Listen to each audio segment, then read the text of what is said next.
ceasefire and a hostage deal has been reached between Israel and Hamas. For more than 15 months of conflict that began with Hezbollah's brutal massacre on October the 7th, more than 15 months of terror for the hostages, their families, the Israeli people, more than 15 months of suffering by the innocent people of Gaza. Fighting in Gaza will stop, and soon the hostages will return home to their families. The elements of this deal were what I laid out in detail this past May, which was embraced by countries around the world and endorsed overwhelmingly by the UN Security Council. The deal is structured in 3 phases. Phase 1 will last 6 weeks. It includes a full and complete ceasefire, a withdrawal of Israeli forces from all the populated areas of Gaza, and the release of a number of hostages held by Hamas, including women and elderly and the wounded. And I'm proud to say Americans will be part of that hostage release in Phase 1 as well. And the Vice President and I cannot wait to welcome them home. In exchange, Israel released hundreds of Palestinian prisoners. And during Phase 1, the Palestinians can also return to their neighborhoods in all the areas of Gaza. And the surge of humanitarian assistance into Gaza will begin. And the innocent people can have a greater access to these vital supplies. You know, during the next 6 weeks, Israel will negotiate the necessary arrangements to get Phase 2, which is a permanent end of the war. Let me say it again, a permanent end of the war. There are a number of details to negotiate to move from Phase 1 to Phase 2, but the plan says if negotiations take longer than 6 weeks, the ceasefire will continue as long as the negotiations continue. I've spoken to the Emir of Kuwait and the President of Egypt, and we have pledged to make sure the negotiations will keep moving forward for as long as it takes. Then, when Phase 2 begins, there will be an exchange for release of the remaining living hostages, including male soldiers, and all remaining Israeli forces will be withdrawn from Gaza, and the temporary ceasefire will become permanent. And finally, Phase 3. Any final remains of hostages who have been killed will be returned to their families, and a major reconstruction plan for Gaza will begin. This is the ceasefire agreement I introduced last spring. Today, Hamas and Israel have agreed to that ceasefire agreement and the whole ending the war. You know, those of you who have followed the negotiations can attest, the road to this deal has not been easy. I've worked in foreign policy for decades. This is one of the toughest negotiations I've ever experienced. And we reached this point because of the pressure that Israel built on Hamas, backed by the United States. Hamas's longtime leader, Sinwar, was killed. Hamas's strongest supporter, Iran, launched attacks on Israel. And those attacks failed after my administration organized a coalition of nations to stop them. And after I ordered the U.S. ships and planes to come to Israel's defense, we also shaped Israel's strong and calibrated response, destroying Iran's air defenses, but avoiding an escalatory cycle of an all-out war. The United States also organized a coalition of 20 countries to stand up to attacks by the Houthis, including their missile attacks in Israel. Then Hezbollah, another of Hamas's strongest backers, was significantly weakened on the battlefield, and its leadership was destroyed. With our support, Israel negotiated a ceasefire with them, and after that, Lebanon finally elected a new president who's not beholden to Hezbollah, and he can begin a new chapter for the Lebanese people. All told, these developments in the region, which the United States helped to shape, changed the equation. And so now, the terror network that once protected and sustained Hamas is far weaker. Iran is weaker. Iran is weaker than it's been in decades. Hezbollah is badly degraded. And after more than 15 months of war, Hamas's senior leaders are dead.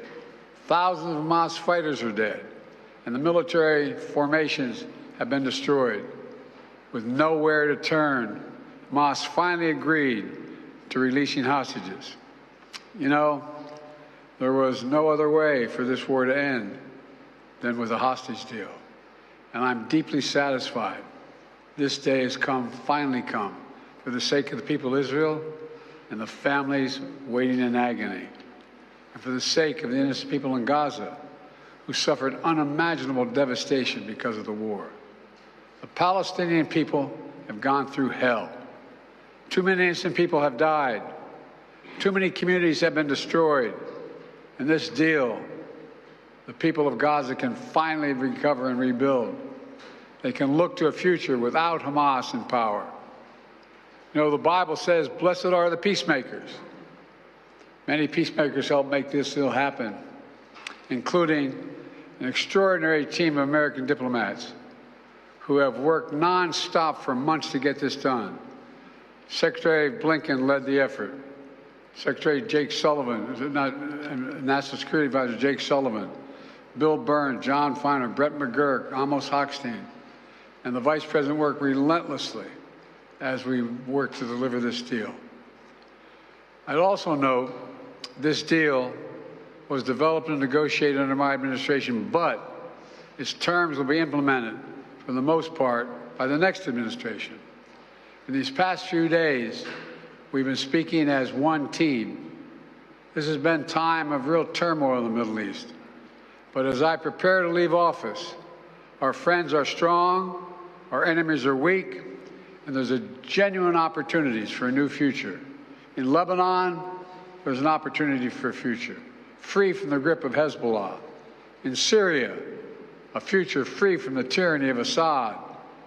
And for the Palestinian people, a credible pathway to a state of their own. And for the region, a future of normalization, integration of Israel and all its Arab neighbors, including Saudi Arabia. At the G20 in Delhi in September 23, I rallied key countries behind a vision of an economic corridor from India across the Middle East to Europe. That vision can now become a reality. There are risks as well, including ISIS and Iran, even in a badly weakened state. But we're handing off then to the next team a real opportunity for a better future for the Middle East. I hope they will take it. Let me close with this. My friend for years in the United States Senate, former Senator George Mitchell, who did so much to forge peace in Northern Ireland, once said about diplomacy, he said, it is a 700 days of failure and 1 day of success. 700 days of failure and 1 day of success. Well, we've had many difficult days since Hamas began its terrible war. We've encountered roadblocks and setbacks. We've not given up. And now, after more than 400 days of struggle, a day of success has arrived. God bless all the hostages and their families. May God protect the troops of all those who work for peace.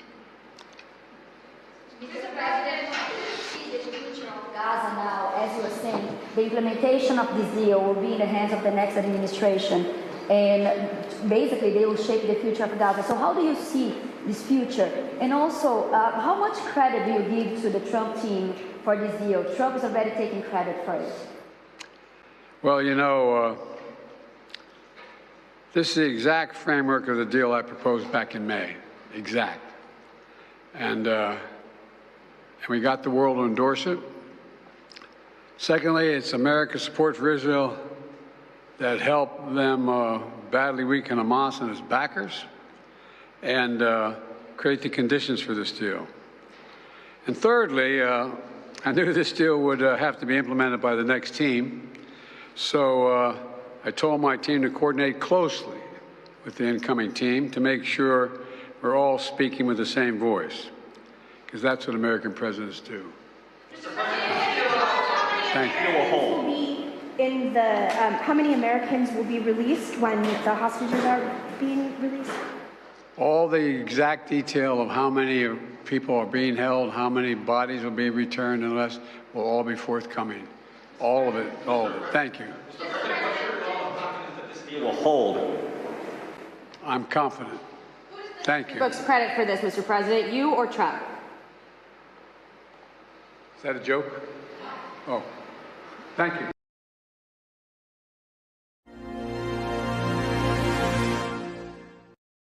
Freedom is indivisible, and when one man is enslaved, all are not free. For freedom is not the property of one generation. It's the obligation of this and every generation. It's our duty to protect it and expand it and pass it undiminished to those still unborn.